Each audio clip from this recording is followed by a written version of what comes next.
Okay. अच्छा, तो scalars vector के अंदर सबसे पहले जो है ना तुम्हें ये पता होनी चाहिए कि जितनी भी बेस क्वांटिटीज हैं वो सारी स्केलर होंगी, सही है।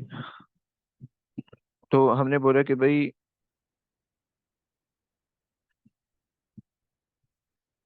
All the base quantities will be scalar, सही है। टाइम, मास, टेम्परेचर, ये सब चीजें स्केलर होंगी, सही है। अच्छा, एक चीज, दूसरी चीज, जितनी भी वो क्वांटिटीज हैं जो कि आपको किसी भी चीज की स्पेशलिटी बताती है, कैरेक्टरिस्टिक बताती है, सही है, या प्रॉपर्टी बताती है, वो सारी क्वांटिटी भी क्या होंगी, स्केलर होंगी, सही है। और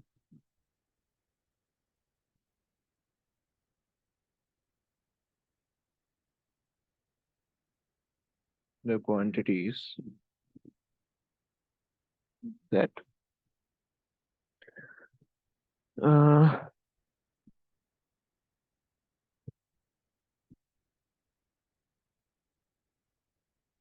the property of a body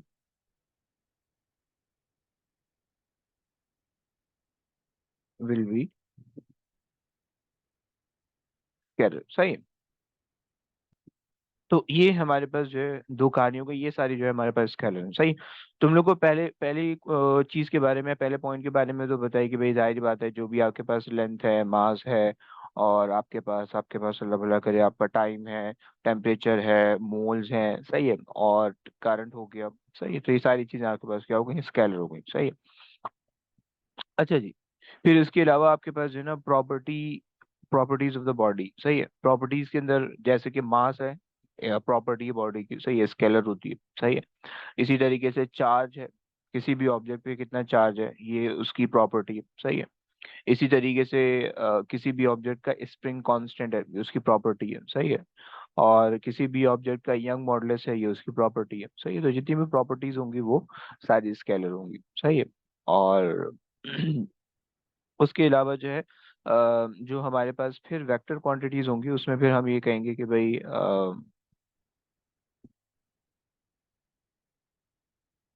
for vector quantities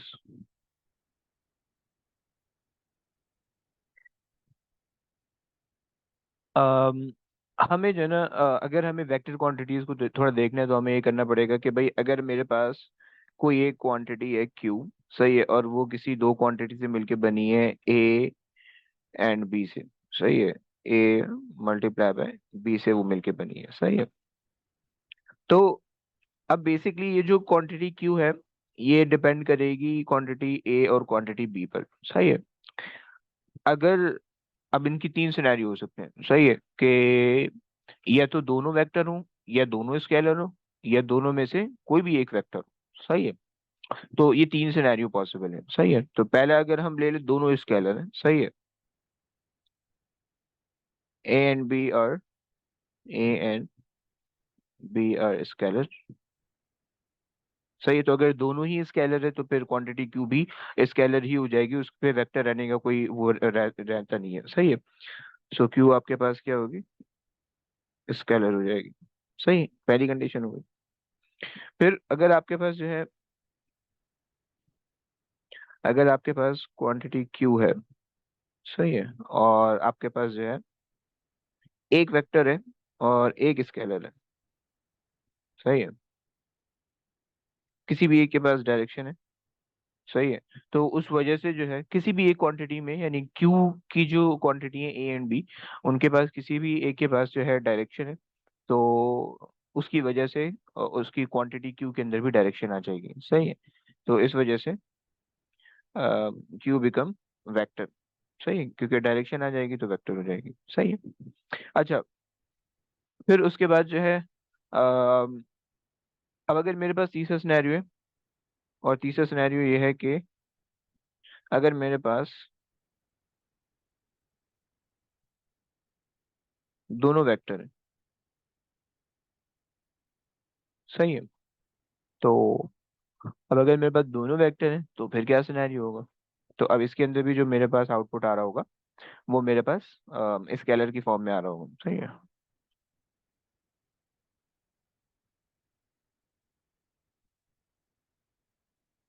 सही है। अब इसके अंदर ना थोड़ी सी लंबी कहानी है जो कि थोड़ा सा जो है ना मैथमेटिक्स की तरफ से ले जाती है आपको, कि अगर आप दो वेक्टर्स है, सही है, और अगर आप उन दो वेक्टर्स के दरमियान स्केलर प्रोडक्ट लेते हो, सही है, मल्टीप्लीकेशन जो है ना बेसिकली अगर आप थोड़ा सा और आगे जाके पढ़ोगे तो जो मल्टीप्लीकेशन होती है किसी भी दो नंबर्स के दरमियान या किसी भी दो वेक्टर्स के दरमियान, वो या तो उनका मतलब वो स्केलर प्रोडक्ट होती है, या वो जो है ना वेक्टर प्रोडक्ट या क्रॉस प्रोडक्ट होती है, सही है। जिसको हम कहते हैं dot product and cross product, सही है। टेंशन नहीं लो। कुछ एक आध दो क्वांटिटी हैं जो कि इसकी वजह से अफेक्ट होती हैं, बाकी सारी क्वांटिटी नॉर्मली सॉल्व हो जाती हैं, सही है। तो अगर आपके पास कोई भी दो क्वांटिटी हैं और वो दोनों सेम डायरेक्शन में, सही है, तो आपके पास जो है रिजल्टेंट की जो है कोई डायरेक्शन नहीं होगी, सही है, स्केलर हो जाएगी वो, सही है। तो अगर मेरे पास जो है स्केलर प्रोडक्ट है,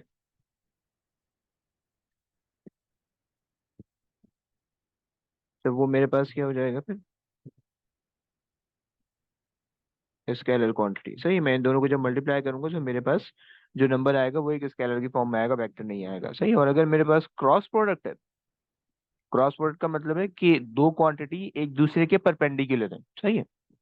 और डॉट प्रोडक्ट के अंदर क्या था, दोनों क्वांटिटी की डायरेक्शन एक ही थी, मतलब एक एक क्वांटिटी ए अगर उसकी डायरेक्शन ये, क्वांटिटी बी की भी डायरेक्शन ये, सही, या क्वांटिटी बी की डायरेक्शन ये, पैरेलल हो या एंटी पैरेलल हो, दोनों चलेगा, सही है। तो उस सूरत के अंदर जब आप इस ए को और इस बी को मल्टीप्लाई करोगे तो इनकी जो नेट इफेक्ट होगा डायरेक्शन का वो खत्म हो जाएगा और आपके पास क्यू के अंदर आ जाएगी, सही है।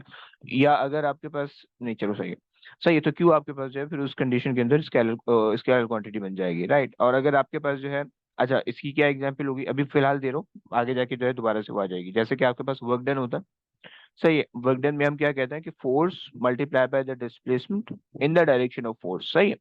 तो फोर्स और डिस्प्लेसमेंट का हम डॉट प्रोडक्ट ले रहे होते हैं जबकि दोनों वेक्टर क्वांटिटी है, सही है। तो हमारे पास वर्क डन हमारे पास फिर स्केलर आ रहा होता है, सही हो गया। अच्छा, इसकी एक और कहानी जो कि हमारे पास है कि अगर हमारे पास अच्छा जब भी स्केलर प्रोडक्ट या डॉट प्रोडक्ट होता है ना, यहाँ पे आपको डॉट लगा हुआ दिखेगा, सही है। और जब भी वेक्टर या क्रॉस प्रोडक्ट होता है तो उसमें आपको लिखेगा ए डॉट बी, सही है। तो अब इस कहानी के अंदर ये होता है कि भाई इसके अंदर फिर आपके पास जो क्वांटिटी होती है वो वेक्टर क्वांटिटी होती है, सही है, कि आपके पास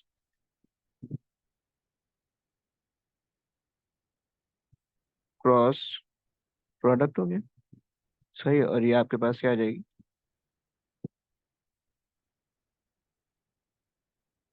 वेक्टर क्वांटिटी, सही। जैसे कि आपके पास मोमेंट होता है कि फोर्स परपेंडिकुलर और फोर्स और डिस्टेंस परपेंडिकुलर लग रहे होते हैं, सही। डिस्टेंस एक फिक्स पॉइंट से लग रहा होता है एक पॉइंट तक, तो आपको डायरेक्शन पता होती है, तो वो बेसिकली आपके पास वो बन रहा होता है, क्या बोलते हैं, क्रॉस प्रोडक्ट बन रहा होता है, सही है।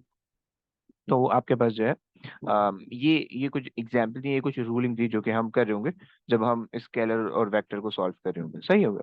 अच्छा, अब एक बहुत बेसिक सी चीज थी जो कि मैं छोड़ के आगे भाग रहा हूँ लेकिन मैं बता देता हूँ, और वो ये है कि भाई स्केलर और वेक्टर की डेफिनेशन पता होनी चाहिए। तो स्केलर की डेफिनेशन को बता सकते हैं बच्चा?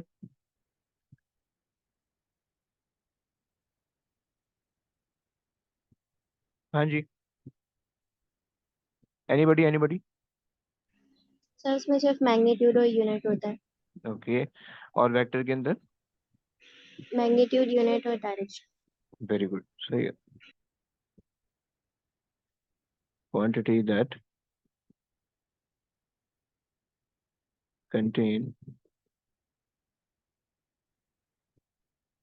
मैग्नीट्यूड एंड यूनिट, सही है। और तुम्हारे पास अगर वेक्टर क्वांटिटी होगी तो वेक्टर क्वांटिटी में आपने ओ शिट, वेक्टर क्वांटिटी के अंदर आपने बोला कि अ, अब आ ही गया, क्या करें? हाँ हाँ हाँ। सो वेक्टर क्वांटिटी के अंदर आपने बोला कि उसके साथ डायरेक्शन भी होगी, तो वेक्टर क्वांटिटी, सही है। अब देखो, अगर स्केलर क्वांटिटी की तो कोई डायरेक्शन नहीं है, तो स्ट्रेट अवे आप ऐड सब्ट्रैक्ट कर सकते हो, कुछ कोई टेंशन नहीं है, कोई फड्डा नहीं है, सही है। लेकिन वेक्टर क्वांटिटी है, डायरेक्शन आ गई है, तो अब डायरेक्शन को सामने रखते हुए आपको ऐड सब्ट्रैक्ट करना पड़ेगा। अगर दोनों सेम डायरेक्शन में तो ऐड हो सकते हैं, ऑपोजिट डायरेक्शन में सब्ट्रैक्ट हो सकते हैं। एम ही बिल्कुल रैंडम डायरेक्शन में तो वो ऐसे नहीं ऐड होंगे, बल्कि उनको आपको सेम डायरेक्शन में करके फिर ऐड सब्ट्रैक्ट करना पड़ता है, राइट। अच्छा जी, सो हमारे पास जो है क्वांटिटी दैट contain magnitude,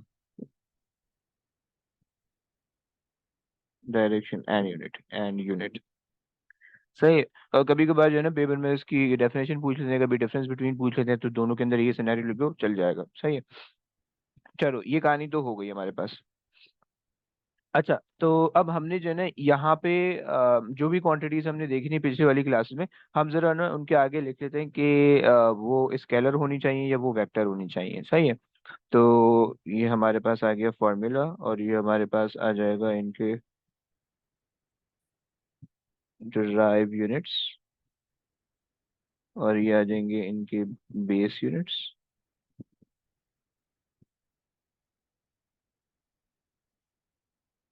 सही है। और यहाँ पे आ जाएगा स्केलर और वेक्टर। आ जाओ भाई। पहली चीज है वेलोसिटी। वेलोसिटी क्या हुआ करेगी बच्चों, बताओ। ये बात बता सकते हैं क्या, वेलोसिटी क्या होगी? वेक्टर। Vector, okay. आपने बोला वेलोसिटी वेक्टर होगी, और वजह क्या होगी वेलोसिटी के वेक्टर होने की? किसी एक क्वांटिटी ऐसी होगी जिसकी वजह से वो वेक्टर हुई होगी। डिस्प्लेसमेंट। वेरी गुड, डिस्प्लेसमेंट की डायरेक्शन है, डिस्प्लेसमेंट जिस डायरेक्शन में होगी वेलोसिटी भी उसी डायरेक्शन में होगी, सही है। अगर हमारे पास स्पीड होती तो स्पीड हमारे पास क्या होती, वो स्केलर होती, क्योंकि उसके अंदर डिस्टेंस होती, डिस्टेंस होता है, सही है। अब देखो, डिस्टेंस मैंने नहीं लिखा हुआ, मेंशन किया हुआ, क्योंकि डिस्टेंस तुम्हें पता है कि तुम्हारे पास बेस क्वांटिटी के अंदर आता है, बेस क्वांटिटी तुम्हारे पास स्केलर होती है। तो उससे अगर वेलोसिटी स्पीड बनेगी तो स्पीड भी क्या होगी, स्केलर होगी, समझ रहे हो ना।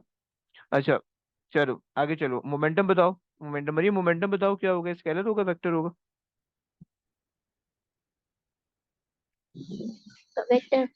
वेक्टर होगा, क्योंकि वेलोसिटी है, और उसकी वजह से मोमेंटम भी वेक्टर हो जाएगा। चलो अगला सोचो बच्चों, कौन सोच रहा है अगला? हसान भाई सोच ले अगला। एक्सेलरेशन क्या होनी चाहिए?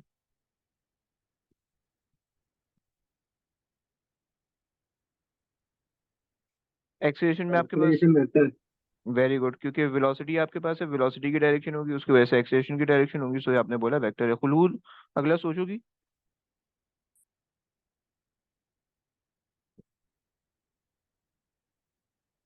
Sir scalar. स्केलर क्यों? हमने कहा कि भाई मोमेंटम है, सही है, मोमेंटम वेक्टर है, ऐसा ही है। और जो ये जी। वाली क्वांटिटी है इसके अंदर भी मोमेंटम आ रहा है, सही है। तो अगर इसके अंदर मोमेंटम आ रहा है तो उसकी वजह से फोर्स भी क्या हो जाएगी, और उसके अंदर भी मोमेंटम आ जाएगा, राइट। तो फोर्स आपके पास भी क्या हो जानी जी। चाहिए, वेक्टर हो जानी चाहिए, क्योंकि उसके अंदर भी डायरेक्शन आ गई है, राइट, समझ रही हो ना। जी सर। ओके, आओ भैया अगला सोचो, अगला कौन सोच रहे हैं, ये बात बताओगे अगला क्या है। ये ग्रेविटी क्या होनी चाहिए, स्केलर होगी वेक्टर होगी? वेक्टर। वेक्टर है, क्योंकि ग्रेविटी अगर आप देखो तो वो वेट पे डिपेंड कर रही है, सो वेट की डायरेक्शन होती है डाउनवर्ड होती है हमेशा। सो ग्रेविटी भी आपके पास वेक्टर हो जाएगी। सो हमने कहा वेक्टर। आगे चलो, डेंसिटी। मरियम, डेंसिटी क्या होती है? स्केलर। Scalar, okay. ये आपको क्वांटिटी वो बताती है कि आपको क्वांटिटी, जो क्वांटिटी है, सॉरी जो ऑब्जेक्ट है उसके बारे में, उसकी कैरेक्टरिस्टिक बताती है, उसकी प्रॉपर्टी बताती है कि कौन सा ऑब्जेक्ट कितना भारी होगा, कौन सा कितना हल्का होगा, ये बताती है, सही। आज भाई अगला बताओ, अगला कौन है? अगला बच्चा कौन है? हसान है। जी। हसान भाई ये क्या होगा? क्या थ्रस्ट? हाँ जी, अपथ्रस्ट। वेक्टर। वेक्टर क्यों भाई? क्योंकि जी इसके क्या कह अंदर, रहे हैं? क्योंकि इसके अंदर ग्रेविटी आ रही है इस वजह मैग्नीट्यूड से ना, ऑफ वायलेंट डायरेक्शन है। सही है। अब बेसिकली ओ। आपके पास जो ग्रेविटी आ रही है वो वेक्टर, उसकी वजह से ये वेक्टर बन रहा है, या फोर्स स्टेट अवे फोर्स हमने अभी ऊपर लिखा था कि वेक्टर आ रही है, सही। अच्छा आ जाओ भाई, ये देखो, एनर्जी, हमने अभी वर्क डन के बारे में ऊपर बात की थी, खुलूर याद है कि हमारे पास फोर्स भी स्केल वेक्टर क्वांटिटी थी और डिस्प्लेसमेंट भी वेक्टर क्वांटिटी थी, और इन दोनों का डॉट प्रोडक्ट हमने लिया था, तो वर्क वर्क डन या एनर्जी क्या बन गई थी, स्केलर बन स्केलर गई हो थी। जाएगा। सही हो गया। जी देखो आसान है मुश्किल है, हो रहा है, समझ में आ रहा है क्या, ऊपर से जा रहा है। ये जी भी सर आ रहा स्केलर, ये भी स्केलर हो जाएगी, ओके, ये भी स्केलर हो जाएगी। सही है, वर्क डन एनर्जी अगर स्केलर तो किसी भी किस्म की एनर्जी है, कोई भी फॉर्मूला स्केलर होगी। सही, kinetic energy scalar. Okay, power देखो, कौन बताएगा, ये बात, ये बात में बताओ पावर क्या होगी। ये स्केलर होगी, क्योंकि एनर्जी भी स्केलर है, टाइम भी स्केलर है। सही है, सो आपने बोला स्केलर। सही हो गया। और अगर दूसरा फॉर्मूला देखो, तो फोर्स है और वेलोसिटी दोनों की सेम डायरेक्शन है, तो उस वजह से भी स्केलर हो जाएगी। सही है।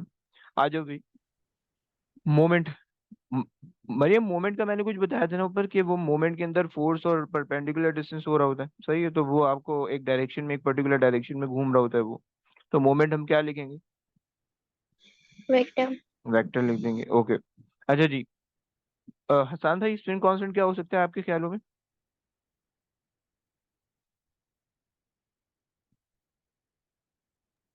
स्प्रिंग कांस्टेंट सर शायद वेक्टर, मेरे ख्याल से पता नहीं। अच्छा। क्या अच्छा जो देखो, ओके, देखो बेसिकली ना स्प्रिंग कांस्टेंट आपको, अगर आप फॉर्मूले से देखो तो आप सही कह रहे हो कि स्प्रिंग कांस्टेंट के अंदर फोर्स आ रही है। सही है, फोर्स की डायरेक्शन होती है और डिस्प्लेसमेंट है। सही है, तो अब अगर आप स्प्रिंग कांस्टेंट को सोचो, तो स्प्रिंग कांस्टेंट जो है ना बेसिकली आपको प्रॉपर्टी बताता है किसी भी ऑब्जेक्ट की, कि कौन सा ऑब्जेक्ट कितना सॉफ्ट है, कितना स्टिफ है। सही है, क्या अगर आप उस पर कोई फोर्स डालो तो वो कितना आसानी से खिंच जाएगा या वो कितना मुश्किल से खिंचेगा, वो ये बताती है। सही है, तो अब ये चूंकि प्रॉपर्टी ऑफ द बॉडी ये स्ट्रेट अवे क्या हो जाएगी, स्केलर हो जाएगी, वेक्टर नहीं होगी। सही है। और अगर आप फॉर्मूला वाइज देखो, तो आप जिस डायरेक्शन में फोर्स लगा रहे हो उसी डायरेक्शन में एक्सेलरेशन हो, सॉरी उसी डायरेक्शन में एक्सटेंशन हो रही है। सो फोर्स भी सेम डायरेक्शन में और एक्सटेंशन भी उसी डायरेक्शन में, तो के भी तो के आपके पास स्केलर हो जाना चाहिए, राइट। जिस तरह से हमने ऊपर देखा कि अगर दो क्वांटिटी है उनका स्केलर प्रोडक्ट लिया हुआ है, तो वो आपके पास वेक्टर हो जाएंगे, वो हो जाएंगे, क्या बोलते हैं, स्केलर हो जाएंगे। सही है। आप ये टेंशन में मत रहना कि भाई एफ यहाँ पे है और के उधर है और के साथ एक्स मल्टीप्लाई हो रहा है, तो ये कैसी बात हुई। तो बेसिकली हमने ये किया है कि f over x is equal to k, और आप इसको ऐसे भी लिख सकते हो, f dot product x to the power -1 is equal to k. अब इन दोनों का डॉट प्रोडक्ट हो रहा है, तो और दोनों एक ही डायरेक्शन में, तो ये स्केलर हो जाएंगी। बताओ बच्चों, समझ रहे हो, ऊपर से जा रहा है या समझ में आ रहा है। सर। जी जी बोले। सर अगर दो क्वांटिटीज हो और उनकी डायरेक्शन एक दूसरे के पैरेलल हो लेकिन ऑपोजिट डायरेक्शन में हो तो फिर क्या होगा? तब भी वो होता है ना, क्या बोलते हैं, तब भी स्केलर होंगे। Okay sir. सही है। अच्छा जी, उसको वैसे एंटी पैरेलल कहते हैं। सही है, कि अगर एक एक आगे को जा रहा है और एक पीछे को जा रहा है लेकिन दोनों पैरेलल हैं, तो ये बेसिकली एंटी पैरेलल कहलाते हैं। सही है। अच्छा, चलो भाई, स्ट्रेस, स्ट्रेस बताओगे क्या होता है, कौन बता रहा है स्ट्रेस। स्ट्रेस का फॉर्मूला मैंने लिखा हुआ है। देखो ये क्वांटिटीज आगे आएंगी, हमने सिर्फ पढ़ने के लिए जो है ना इसके फॉर्मूलाज लिखे थे। जब आगे आते जाएंगे जो तुम्हें खुद ही समझ में आ जाएगा कि इसकी क्या एक्सप्लेनेशन है, क्या चीज़ है। सही है, तो ये तुम लोग ने बचपन में नहीं पढ़ा हुआ। तो स्ट्रेस बेसिकली ये फोर्स लग रही है आपको, आपकी, सही, एक पर्टिकुलर एरिया पे लग रही है। सही है, सो ये आपके पास क्या हो जानी चाहिए, वेक्टर हो जानी चाहिए। सही है। अच्छा, अब स्ट्रेन आपके पास क्या है, वो रेशो है, तो उसका कोई यूनिट ही नहीं है, तो वो स्केलर क्वांटिटी है, वो वेक्टर से कोई ताल्लुक नहीं है। सही है। चलो, यंग मॉडुलस, अगर यंग मॉडुलस देखो, तो यंग मॉडुलस आपके पास जो है ना ये प्रॉपर्टी बता रहा होता है। सही है भाई, उस पर टेंशन मत लेना प्लीज कि ये कहाँ से आ रहा है, फॉर्मूला कहाँ से आ रहा है, क्यों, ये सब मुझे याद थे, मैंने लिखे हैं। सही है, जब सिलेबस एंड होने वाला होगा तो तुम लोग को भी याद होगा, तुम लोग भी बता सकते होगे। सही, अभी मैं सिर्फ पढ़ाने के लिए लिखे थे कि हम इसकी बेस क्वांटिटी कैसे निकाल सकते हैं। सही।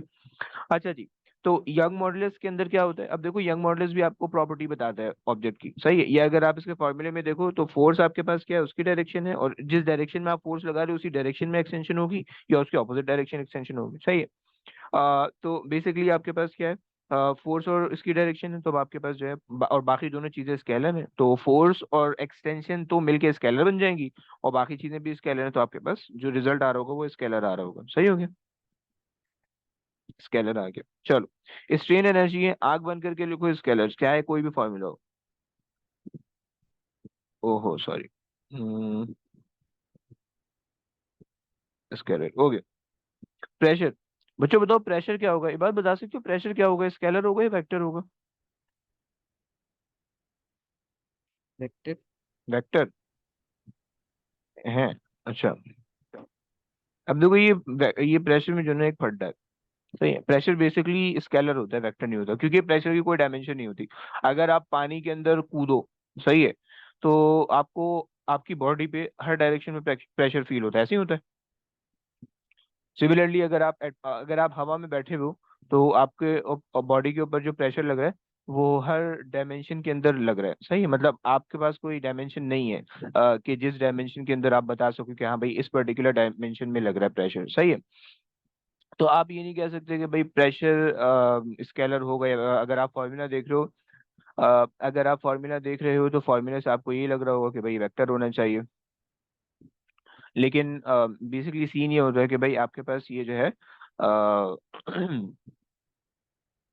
अगर आप अब इसमें जो है ना फिर ये टेंशन है कि भाई अगर आप एक नॉर्मल प्रेशर ले रहे हो, सही है, तो वो नॉर्मल जो प्रेशर है वो आपके पास जो है लाइक जो प्रेशर इन द सॉलिड्स हैं वो आपके पास उनकी कोई डायरेक्शन होती है। सही है, कि अगर आपने किसी ऑब्जेक्ट को रखा हुआ है तो वो उस ऑब्जेक्ट के ऊपर मतलब जिस डायरेक्शन में वो प्रेशर लगा रहे हैं वो आपको पता है कि भाई अगर आपने एक एक सरफेस है उसके ऊपर आपके पास कोई ऑब्जेक्ट रखा हुआ है तो वो जाहिर बात है नीचे को प्रेशर लगाएगा और तो कहीं नहीं लगाएगा। सही है।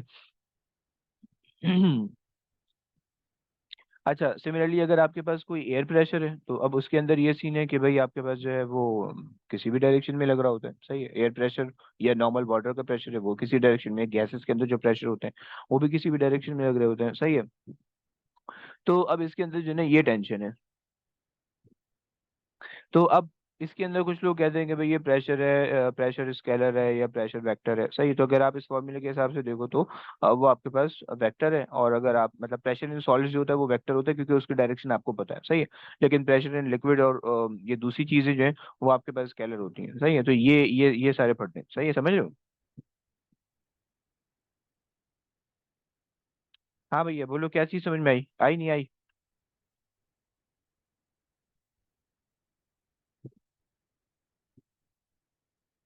ओके, चलो। तो जी सर, आ गया।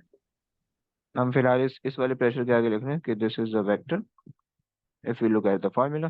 सही है, अच्छा जी चलो आगे चलते हैं। अच्छा, फ्रीक्वेंसी है, स्केलर क्वांटिटी है, स्टेट क्योंकि टाइम पे डिपेंड कर रही है। सही है, तो ये आ गई आपके पास स्केलर। सही है, again speed of the wave equation है, स्केलर क्वांटिटी होगी, छोड़ दो। इंटेंसिटी, इंटेंसिटी बेसिकली आपके पास किसी भी चीज की ब्राइटनेस को बता रही होती है। सही है, और ये आपके पास स्केलर होती है, वेक्टर नहीं होती। अच्छा जी,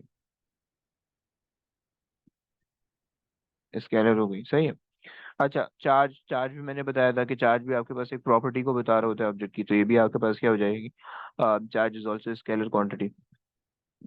सही है, अच्छा फिर उसके बाद जो है हमारे पास और क्या चीज़ है, हमारे पास रेजिस्टेंस है। हाँ, रेजिस्टेंस भी हमारे पास एक प्रॉपर्टी होती है कि कितना कोई ऑब्जेक्ट कितना आराम से करंट फ्लो करा सकता है, कितना मुश्किल से करंट फ्लो करा सकते हैं। सही है, so this is the scalar quantity. सही है, और अगर आप इसके फॉर्मूले में भी देखो तो इसके फॉर्मूले में कोई ऐसी चीज ही नहीं है जो कि इसको वेक्टर बनाए। वोल्टेज है वो स्केलर है क्योंकि एनर्जी से बन के बना, अगर आप सॉरी वोल्टेज रह गया, एक मिनट, अगर आप वोल्टेज देखो तो वोल्टेज आपके पास एनर्जी अपॉन चार्ज से मिलकर बना है। चार्ज की कोई डायरेक्शन नहीं है, अभी ऊपर हमने बात की, एनर्जी की कोई डायरेक्शन नहीं है, उससे पहले लंबी करके आ रहे हैं। सही है, तो हमारे पास पोटेंशियल डिफरेंस का भी कोई यूनिट नहीं होगा, वो भी हमारे पास स्केलर क्वांटिटी हो जाएगी। सही है, और अगर पोटेंशियल डिफरेंस स्केलर क्वांटिटी है तो हमारे पास जो रेजिस्टेंस है वो भी स्केलर होनी चाहिए। सही है, क्योंकि उसके अंदर भी कोई चीज नहीं आ रही। सही, resistivity again rho L upon है, रेजिस्टेंस हमारे पास स्केलर है, और एल और एरिया जो है वो तो स्केलर है ही, तो हमारे पास ये भी क्या हो गई, ये भी स्केलर हो गई, स्केलर। सही है, similarly number density of the charge, ये हमारे पास जो है ये भी स्केलर होती है क्योंकि डेंसिटी से रिलेटेड है। सही है, तो हमने कहा कि भाई ये स्केलर हो गई।